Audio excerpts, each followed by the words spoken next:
Good evening, good morning, good afternoon, wherever in the world you are.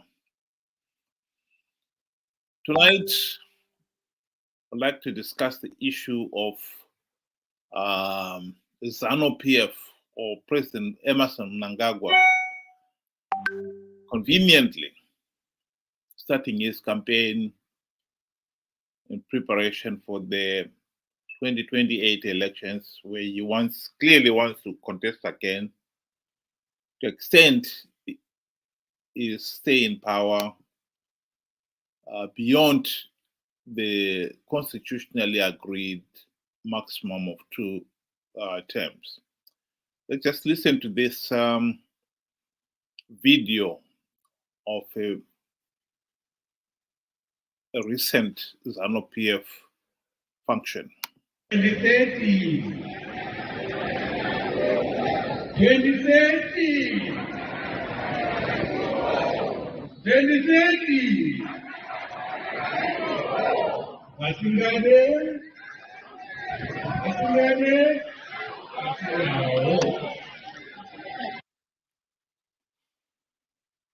There you are. Good evening, Mr. Benjamin.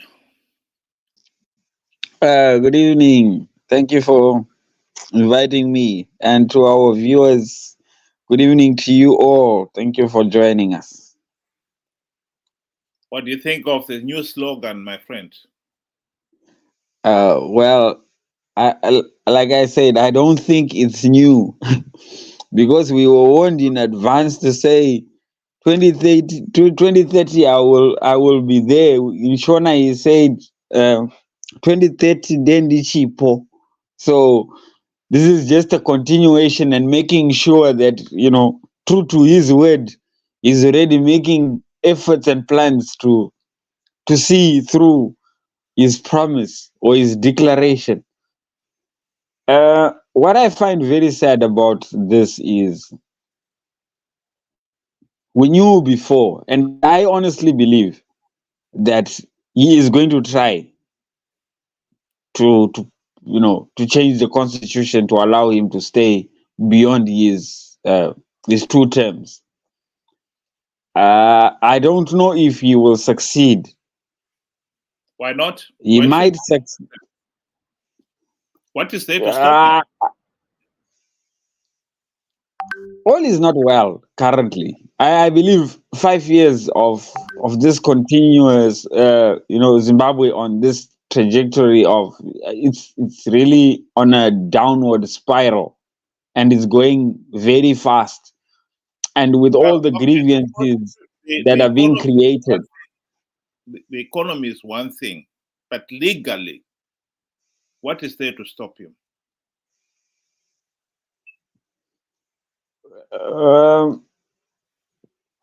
Well, that is where the whole twist kind of shifts towards Zanu PF, because if you look at it, you are looking in terms of 2/3 majority.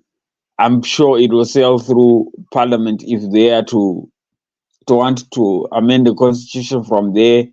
The Senate, with whatever happened with the Tshabangu saga, I'm sure they must have put their own. That should be easy to control. In the referendum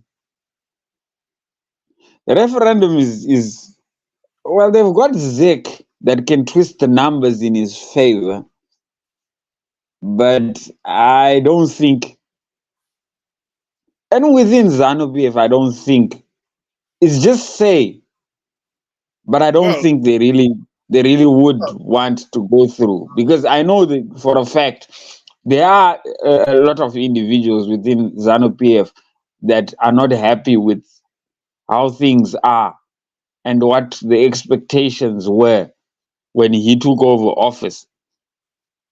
Well, on the parliamentary issue, they already have a supermajority now, because since the recall by Sengezo Tshabangu soon after the August election, there have been 2 by-elections from which Zanu PF has won all, if not most, if not all, the seats of the recalled CCC. And the Senate itself, the seats for the Senate are allocated as per the results of the August election. So Zanu PF did not win a 2/3 majority in parliament, so they could not get a 2/3 majority in the Senate. But we've got to remember that there is a lot of appointed senators. There are 18 chiefs who are senators. And then there are 2 seats of disabled senators. And those are appointed by Zanu PF. And per se, one can say those 20 seats are in Zanu PF's pocket. And Zanu PF won 32 of the senator seats, giving them a total of 52. So they only needed 1 to get the 2/3 majority out of the 80. And now they've got a supermajority in parliament. In Senate, I think it's anyone who can really say that Zanu PF will not be able to persuade, particularly now that most of the senators are loyal to the Tshabangu faction. I think it's not being honest. Clearly, Zanu PF has got 2/3 in parliament, 2/3 in the Senate. And the referendum, you're right, they are required by law to have a referendum to endorse that decision. Zanu PF has just rigged the elections, Benjamin. So, for a referendum, what is there to stop them rigging that process? They rigged the referendum of the new constitution that even the likes of Tendai were admitting the number of people who voted did not make any sense at all. So I think they've got the 2/3 majority and they will get that law passed, all right.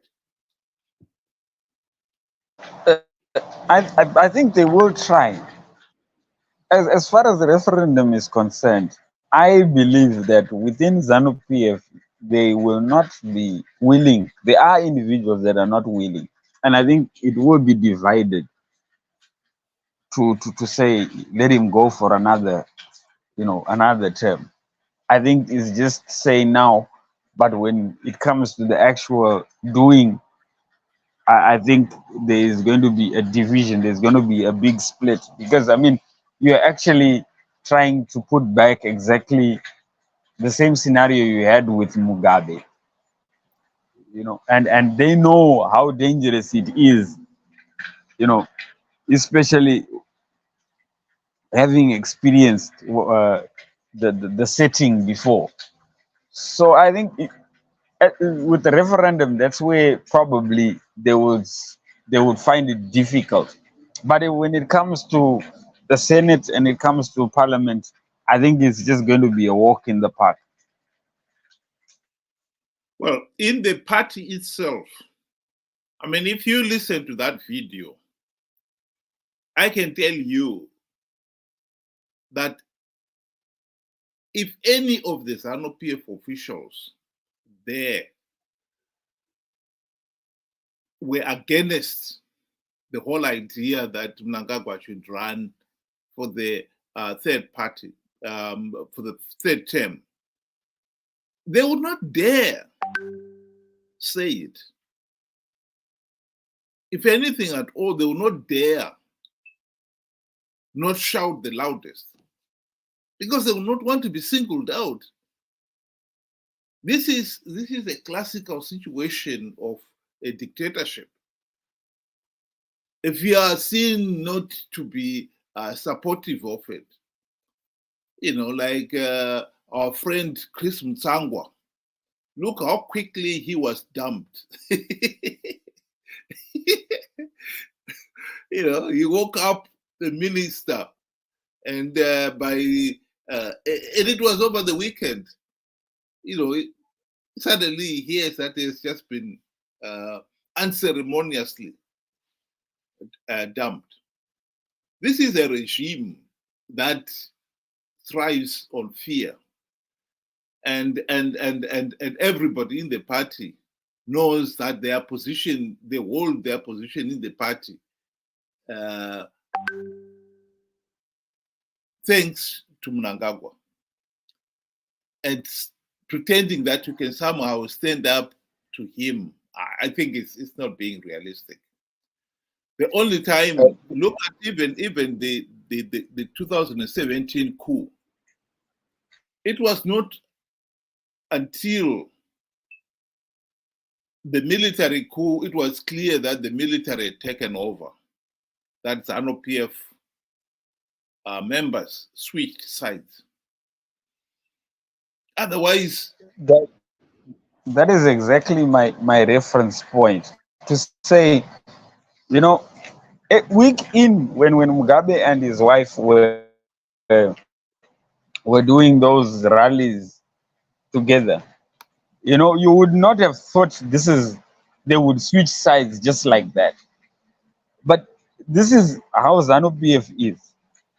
I would honestly bet my last buck to say they would switch sides because they know what is at risk. And I'm sure a lot of people are disgruntled within Zanu PF. I mean, you're looking at a lot of people have been promised. You look at war veterans. You look at army. Right now, the army, there's something that is going on that is being shelved for the at the present moment. So there's a lot of infighting within them. That for them to actually pass it and say we are giving this guy, a free roam to do what he wants. I sincerely doubt they would do that. For now, yes, it's I would say it's a calm before the storm. well, you may well be right. But I think the other point that we should also mention here is how Triple C has made all this possible. Triple C stubbornly insisted in participating in the 2023 elections, knowing fully well that the process is flawed. And they even went to the extent of Chamisa lying to the people, promising them that he has plugged all the vote rigging loopholes and Triple C is going to win big. And unfortunately, Zimbabweans were gullible enough to believe that nonsense, even in the light of the reality that, the country didn't even have a verified voters roll for Pete's sake. But they believed it. They participated in it in numbers. And that, I think, was one of the reasons why SADC did not want to step up and deny Zanu PF political legitimacy. Zimbabweans had participated. They had known that the election process was flawed, and still they believed they could win it. And once you've participated, it really is difficult for you to start saying, oh, I've lost, and therefore then the election was rigged. In fact, to make things worse, Triple C, all those Triple C members who won the election, took up their seats. Even after SADC and the AU had said this election process is flawed, they still went ahead and took up their seats. In other words, endorsing that the process was credible. Only a few weeks later, the recall started. And since then, Triple C has imploded. At the present moment, the opposition is non-existent. If there was ever a time for Mnangagwa to try his luck to impose this third term, this is the time. I mean, this is unbelievable, Benjamin. I agree with you there. I would say that Triple C played right into Zanu PF's hands, and not just once, but on many occasions. Zanu PF needs Triple C to participate in these elections. Needs the opposition to participate in these elections to make it look like a democratic process. And Triple C did exactly that. And you are very right to say, when they heard the report from SADC, why did they then go ahead and take up positions of something that was stolen? If you take something that is stolen, you are also partaking of you also become a thief.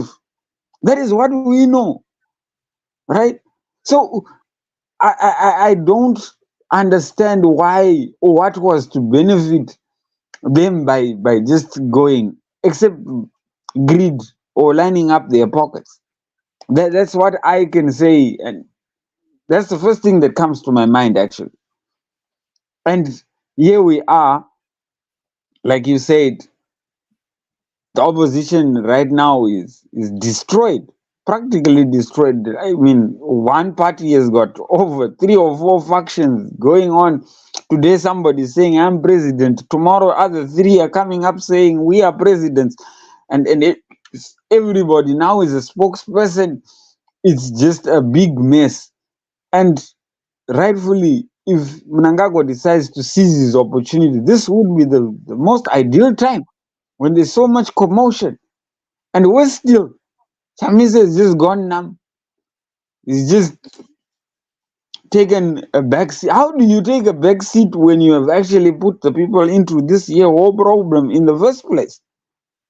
You should be standing up to try and get us out of the mess, because you put us in the mess. You promised us lies. And unfortunately, people do not ask some of these questions. Already, as you can see, Zanu PF is gearing for 2028. Triple C is also gearing, although they're like from the advert, the picture we saw, their wheels are off. But Chamisa's blue bus is coming. He's already gearing up for 2028. Who's going to sort out the mess that was created now before we go there? What will change? And unfortunately, people are so gullible and are willing to just enjoy the ride. Let's just go and see what happens. Now we are seeing what is happening. People are getting chased out of their houses. The economy is on a free fall. Hunger. Now there's drought right now in Zimbabwe. And there's nobody that is talking about it. And I feel, you know, all the resources are being channeled to slogans, to parties and all this. And we are forgetting the fact people are going to die of hunger. We need to hold some of these guys here accountable for their actions. Why did you do this? You said this, you promised. Actually, before it was Triple C, MDC, they still kept on promising. And up to today, if anybody can tell me one thing that MDC has done for the fight for democracy, I am very much willing to listen to it. I haven't seen anything, absolutely nothing. We can't even talk of the Constitution. The Constitution is, I mean, it has already been amended so much. There are so many loopholes. It was so weak, poorly written. It's just a mess now. Well, I've been scrolling on at the bottom there, 2 statements by former MDC leaders during the GNU, Tendai Biti, when he was clearly admitting that it is futile to keep on participating in these flawed elections. And another statement by David Coulthard, which was an admission in his book, in which he's saying the same thing, but he went one step further to explain why Triple C still participated in an electoral process that was so flawed, so illegal, that the logical step was to withdraw, and they would not withdraw. It was because out of greed. So participating in the 2023 elections was also out of greed. The promise that Triple C was going to win big, Chamisa had plugged all the, was all meant to hide the greed. And I think what most people are finding really shocking is that soon after they'd given Zanu PF legitimacy in the 2023 elections, the party implodes. And in imploding, allows Zanu PF to get the 2/3 supermajority. And now is poised to change the constitution to give Mnangagwa his 3rd term. If this had happened, if the result had come up with Mnangagwa with a supermajority in parliament, he would have also had a supermajority in the Senate. I think most people would have found it very difficult to swallow that result. So this seems to be a prearranged arrangement, you know. Let's allow them to win a few seats. We know how we can squeeze them again so that we can do whatever we want. Right now, nobody can protest Zanu PF's supermajority. And if I was going to go ahead and change the constitution, once you've accepted that he's in there legitimately, you cannot reject that he has got the power to change the constitution. So Zimbabwe is in a serious trouble because of this. And the tragedy is the opposition has never been weaker than it is today. They're really not in any position to fight. And the international community, including SADC, I believe SADC, after the election, observing the Zimbabwe election and condemning the process, they would have denied Zanu PF legitimacy if Triple C had not gone ahead and accepted those seats and gave the process the legitimacy. But now they are helpless. If there was to, the constitution was to be changed to allow Mnangagwa to have a 3rd term, I don't think SADC would want to step in. If they fail to step in to protest the results, what would they be stepping in to protest? So this is where we are, Benjamin. We are in a situation where the country could have not been in a more worse situation. And the problem with dictators like Mnangagwa is that once you have been able to rig the elections, you can do anything. You can rig the referendum.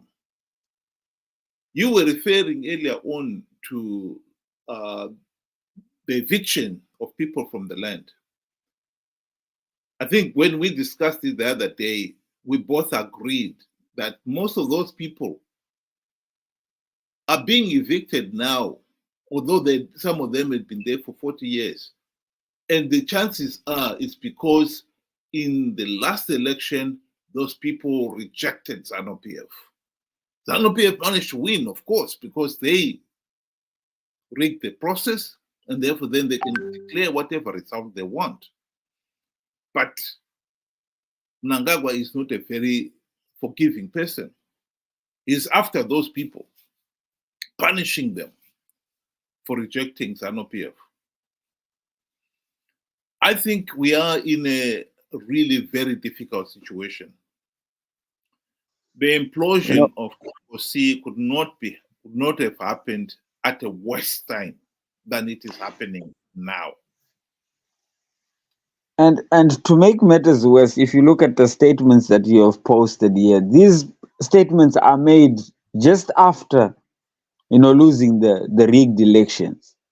It now looks, I mean, just recently, a few days back, or yesterday, when Washman was also saying that, we had to change because we had lost, our democratic, you know will or zeal, if I may say.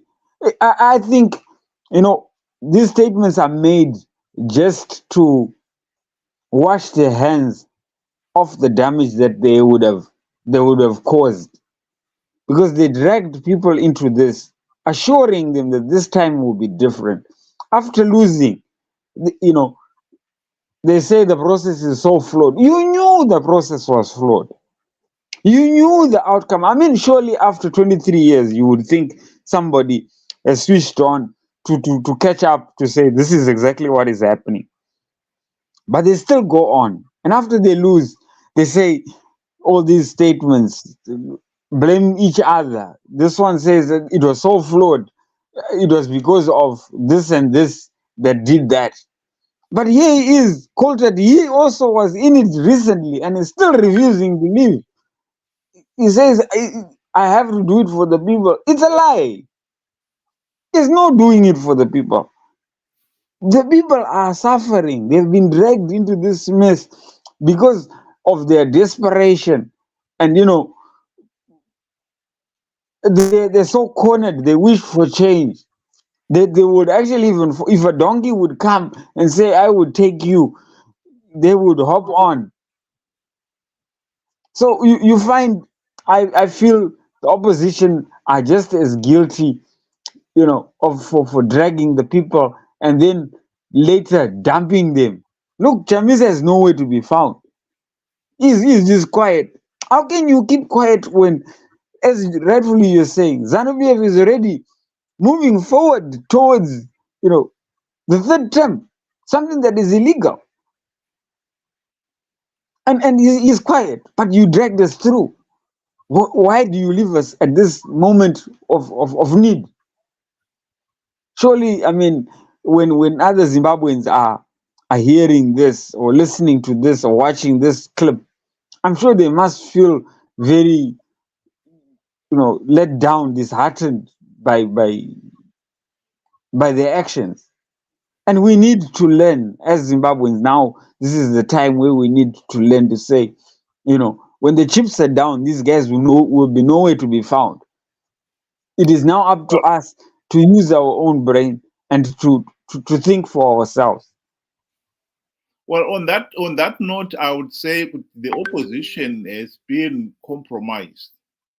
I think I've been saying this for a long time, that when the opposition, talking of the MDC and the various formations that have followed it, up to the CCC, the latest one, when they failed to implement even one meaningful democratic reform during the 2008 to 2018 GNU, that was the time when, if Zimbabweans had been paying attention, they would have opened their eyes and their minds and said, right, the opposition leaders are corrupt and incompetent.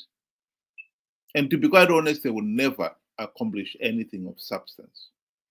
And the failure to realize that has been at the heart of our problem. And some people are now saying, oh, the opposition should be reunited. It really doesn't matter. The opposition is looking at the individuals who are in the opposition politics right now. They will never accomplish anything. This is the reality that some Zimbabweans have been slow to accept and to realize. If the opposition, if Chamisa, Tendai Biti, Welshman Ngube, David Coulthard, they failed to implement the democratic reforms during the GNU when they had the golden opportunity to do so, when they had SADC in their corner.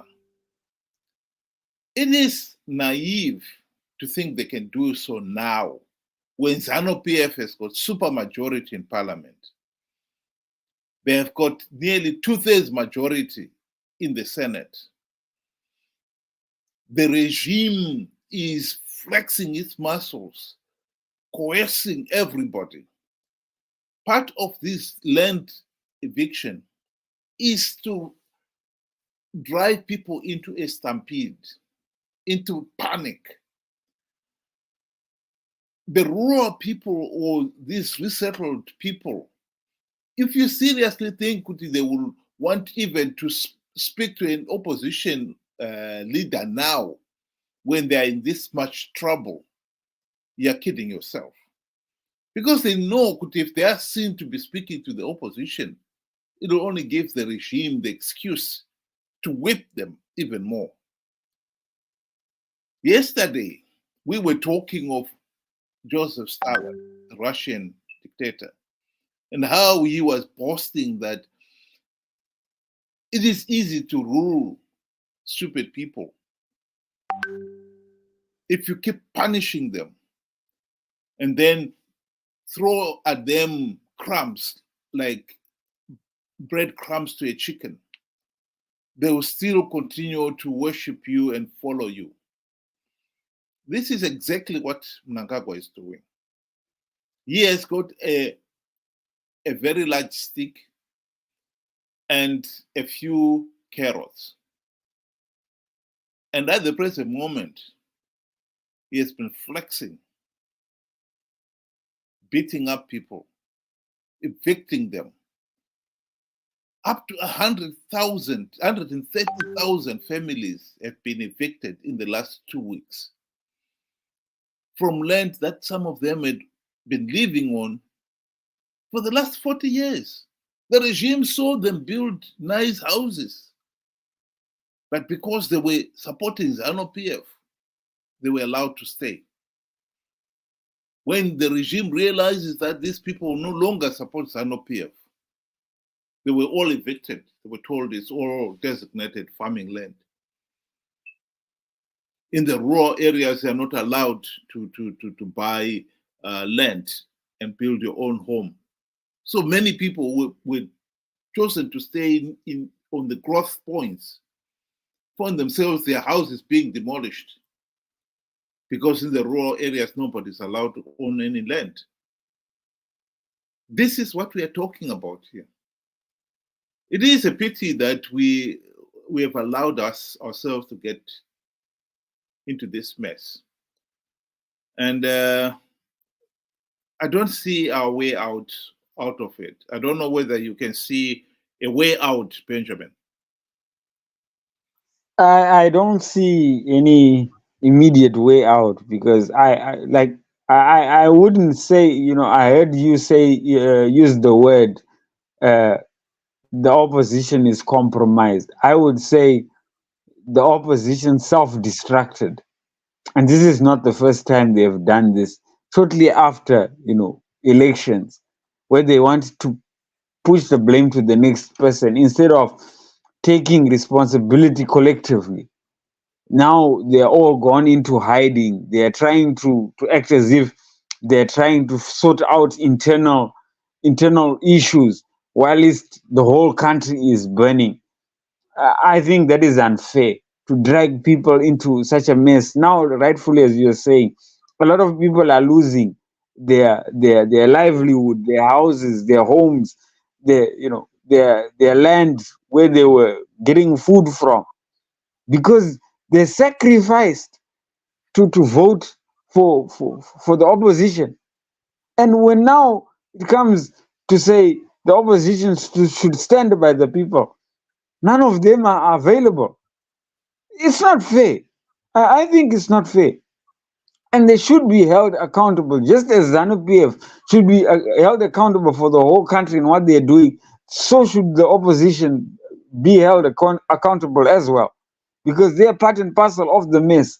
And for my conclusion, I would like to say, it's time for us to think outside what we are being told. Think for yourself. What is right for you? We've been through this year for the past 23 years. Let's go for elections. This time, this time. And some of us, I honestly believe, we actually tell ourselves that this time would be different. It will not be different.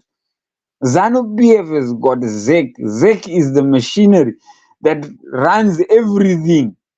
Whether you vote or you don't vote, it will not matter to them. All they just want is just to appear as if the process was democratic, was peaceful, and they will sing it until the end of the world. Until 2028, they will be talking about how peaceful and how democratic the process was. That is all they need. They don't need you to vote. They just need you to appear. So as long as we continue doing the same thing, we are bound to keep sinking and sinking. And now, as you can see, we have sunk deeper. Now they have 2/3 supermajority, and they can do as they please. And there you go. The opposition is nowhere to be found. So I urge, us as Zimbabweans, let us start thinking for ourselves. Let us start scrutinizing and analyzing for ourselves and asking the questions to say, you took us from A to B. What was your intention if when we got there? Right? These are some of the questions that we need to ask. Thank you. Thank you very much, Benjamin. My concluding remark would be that I think the implosion of the opposition has given Zanu PF the opportunity to turn around to SADC and the rest of the world and saying, well, if Zanu PF, you don't want Zanu PF to rule, who is there to rule? You can't expect an opposition that is imploding to form a government. And at the present moment, I think that would be a very valid statement. And in this particular case, if Mnangagwa can say, well, Zanu PF wants me to continue as president, even after changing the constitution, I think the international community will have to just accept it and shrug their shoulders. So that is where we are. But personally, I would say the way forward should be for Zimbabweans, if they seriously want to see change, and the implosion of the opposition should be a lesson to us all. And the lesson is, at the present moment, Zimbabwe's political system is so corrupt that it cannot produce a competent opposition.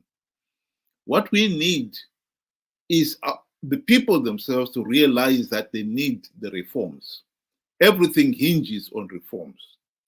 And in this particular case, by pushing for reforms, joining the international community that has been pushing for reforms, people of Zimbabwe should have not participated in the 2023 elections and give the process legitimacy. If they were to determine resolutely refuse to participate in future elections without reforms, that will force Zanu PF to accept reforms. And hopefully, out of that will emerge a competent opposition that will also in turn focus on reforms, get those reforms implemented. Because Zimbabwe will not change until we implement the reforms. With those closing remarks, thank you very much to the listeners. And thank you, Benjamin, for the discussion. Thank you for having me, and thank you to our viewers for listening.